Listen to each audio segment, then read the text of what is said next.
Shalom, damai di hati. Kita jumpa lagi dalam siaran YouTube channel Jemaat Gemim Shalom Tetempangan. Kita kembali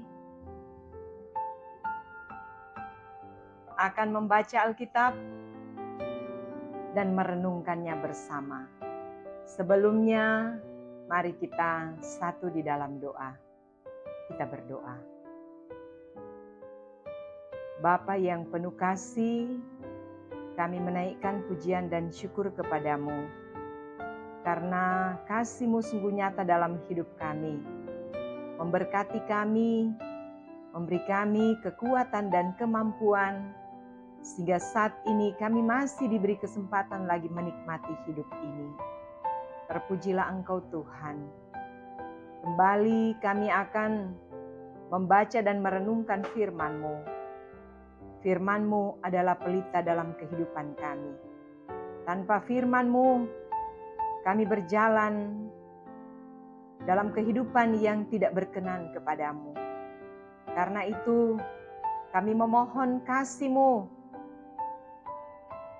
menjadi bagian kehidupan kami semua. Baik hamba-Mu yang Kau percayakan memberitakan firman. Demikian kami yang mendengar. Tuhan berkati, sehingga apa yang kami baca renungkan bersama di saat ini, kami mampu pahami untuk dilakukan dalam hidup kami. Terpujilah Engkau Tuhan, berfirmanlah, kami siap mendengar. Dalam nama Tuhan Yesus, firman yang hidup. Amin. Saudara-saudara kekasih dalam Tuhan, mari kita membaca pembacaan Alkitab dari 1 Timotius 1 ayat 3 sampai 11. 1 Timotius 1 ayat 3 sampai 11.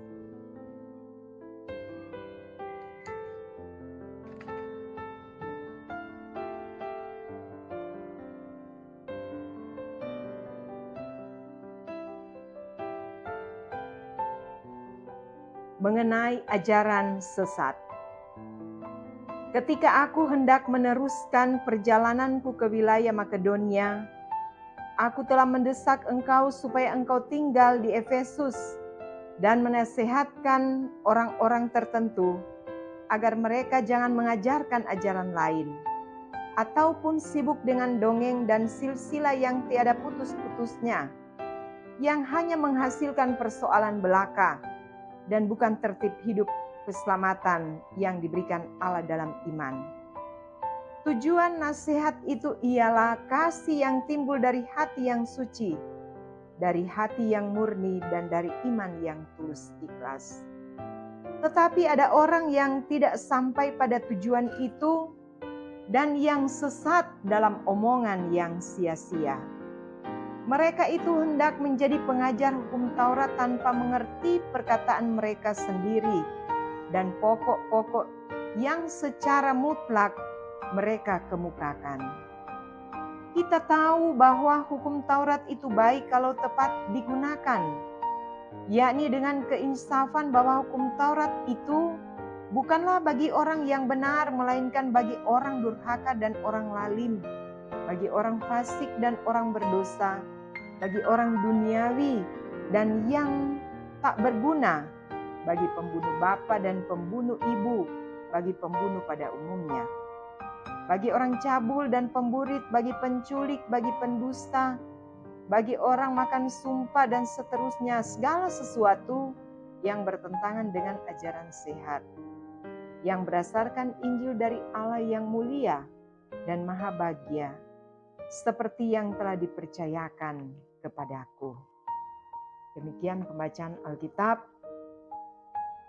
Saudara-saudara kekasih di dalam Tuhan, kita bersyukur bahwa di minggu ini kita masih diberi kesempatan oleh Tuhan boleh menikmati kehidupan ini.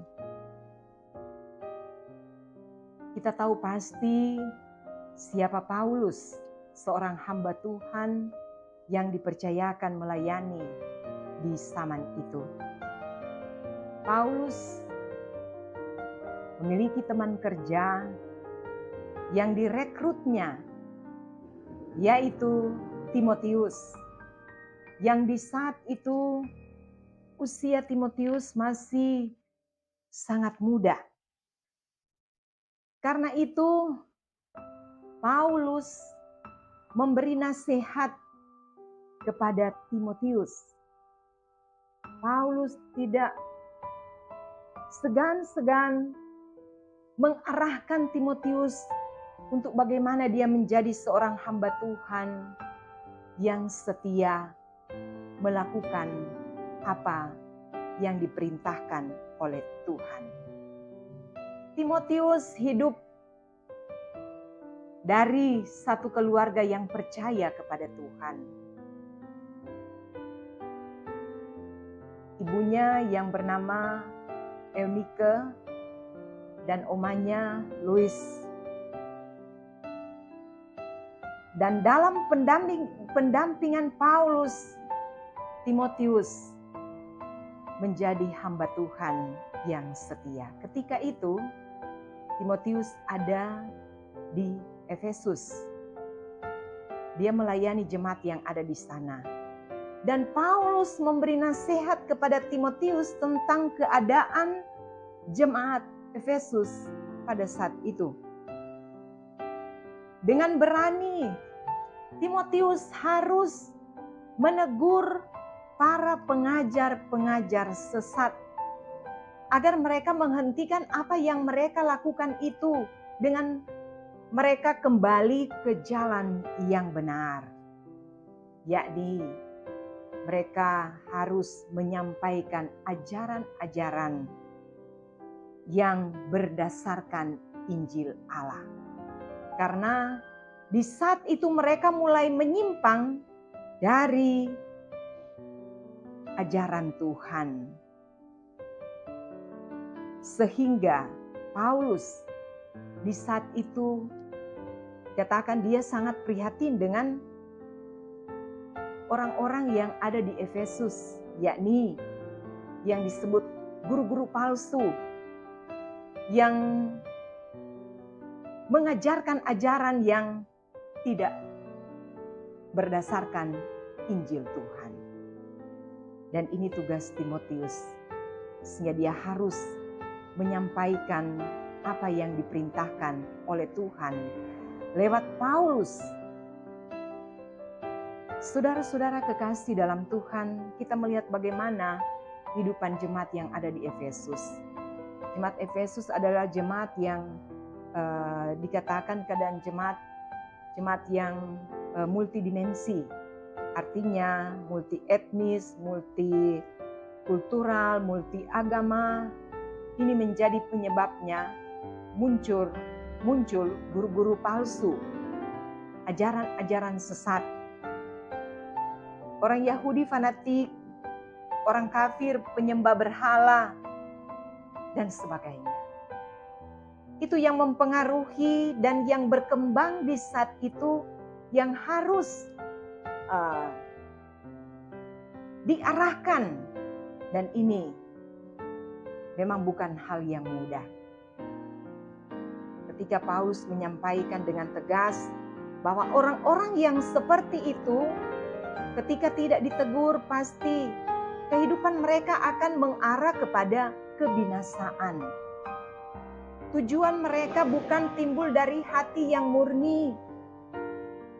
Apa yang mereka lakukan dalam kehidupan mereka, dikatakan Paulus dalam ayat 4, mereka sibuk dengan dongeng, istilah dan sebagainya. Tujuan mereka bukan sesuatu yang timbul dari hati yang suci, hati yang murni, dan iman yang tulus ikhlas. Ayat 5. Ini tujuan ini sama sekali tidak ada dalam kehidupan orang-orang tersebut. Paulus mengungkapkan betapa beratnya kehidupan mereka ketika mereka terus hidup dalam kehidupan yang seperti itu, yang menyimpang dari ajaran sehat. Sehingga sebagai orang yang percaya kepada Tuhan, apa maksud firman Tuhan untuk kita di saat ini? Ketika kita ada di zaman ini yang kita bisa katakan bahwa kita mengalami perubahan yang sangat pesat dari berbagai aspek kehidupan. Yang harus kita alami yaitu bagaimana kita tetap bertumbuh di dalam Tuhan, bertambah teguh dalam iman, berdasarkan firman Tuhan dalam Alkitab. Keadaan yang kita alami di zaman ini bukan hal yang mudah, sehingga dibutuhkan iman dan kekuatan di dalam Tuhan. Dengan kata lain bahwa ajaran yang benar, ajaran yang sehat harus terus-menerus dikumandangkan dalam kehidupan ini, baik di tengah keluarga kita, sebagai apapun kita, sebagai orang tua, kita terus mengarahkan kehidupan anak-anak kita, memberi nasihat kepada mereka agar mereka tidak menyimpang dari hal-hal yang tidak berkenan kepada Tuhan.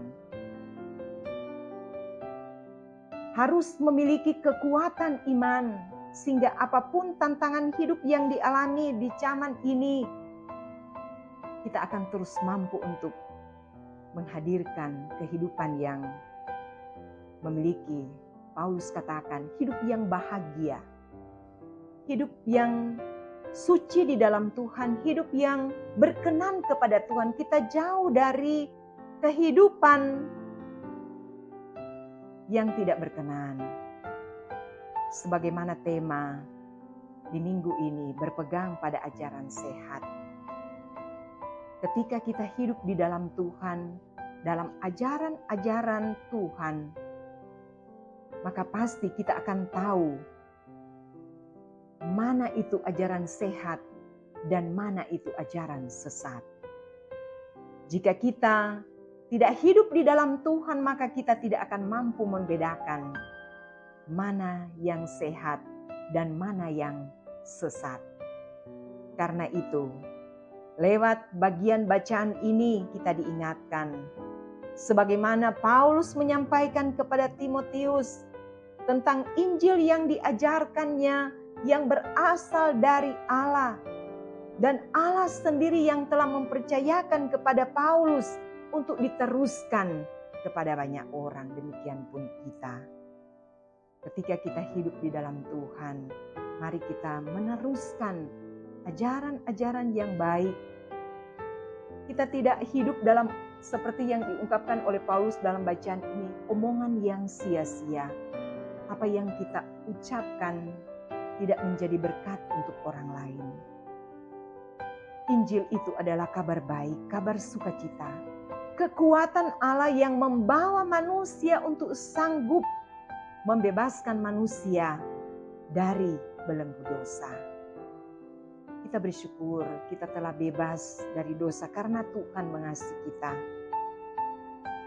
Injil itu sanggup membaharui kehidupan manusia dari gelap kepada terang Kristus. Milikilah kekuatan Allah. Yakinilah Dia dalam hidup ini, sehingga kita akan dimampukan untuk terus bertumbuh dalam Tuhan.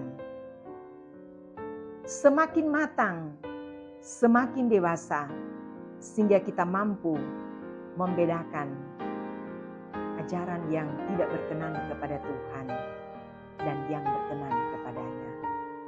Jadilah berkat dimanapun kita hadir dan berada. Terus berkarya di dalam Tuhan.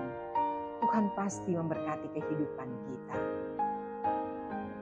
Amin. Shalom, damai di hati. Saudara-saudara kekasih dalam Tuhan, berdoa. Mari kita satu dalam doa. Kita berdoa. Terima kasih, terpujilah Engkau Tuhan, ketika saat ini kami boleh lagi mendengarkan firman-Mu. Firman-Mu menjadi sebuah kekuatan yang dapat memberi semangat kepada kami melanjutkan hidup yang Tuhan kenal. Karena itu pakailah kami sebagai orang-orang yang percaya kepadamu untuk terus mengumandangkan apa yang Engkau kehendaki. Kami terus hidup menjadi berkat, membawa terang dimanapun kami hadir dan berada. Segala sesuatu yang kami saksikan di dunia ini yang tidak berkenan kepadamu, ketika kehadiran orang-orang yang terus hidup di dalam Tuhan, pasti akan menyinari kehidupan dunia yang penuh dengan kegelapan dosa. Firman-Mu kiranya termeterai dalam kehidupan kami semua, dalam hati pikiran kami. Kami mampu melakukannya dalam hidup ini. Dan kami percaya kuasa Roh Kudus yang akan memberi kami kekuatan dalam melanjutkan hidup sesuai dengan kehendak-Mu. Terpujilah Engkau Tuhan, terima kasih untuk firman-Mu. Terberkatilah kehidupan kami.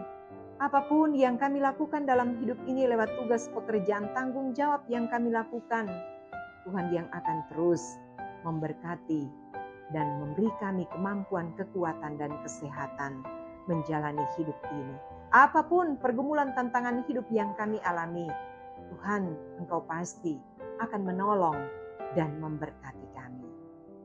Semua yang boleh menyaksikan YouTube channel di saat ini, Tuhan berkati. Dan segala sesuatu yang direncanakan dalam hidup ini yang berkenan kepadamu, semua dalam keberkatan Tuhan. Ini doa kami, terpujilah nama-Mu, Yesus Tuhan dan Juru Selamat kami. Haleluya, amin. Demikian Tuhan memberkati kita semua. Shalom, damai di hati.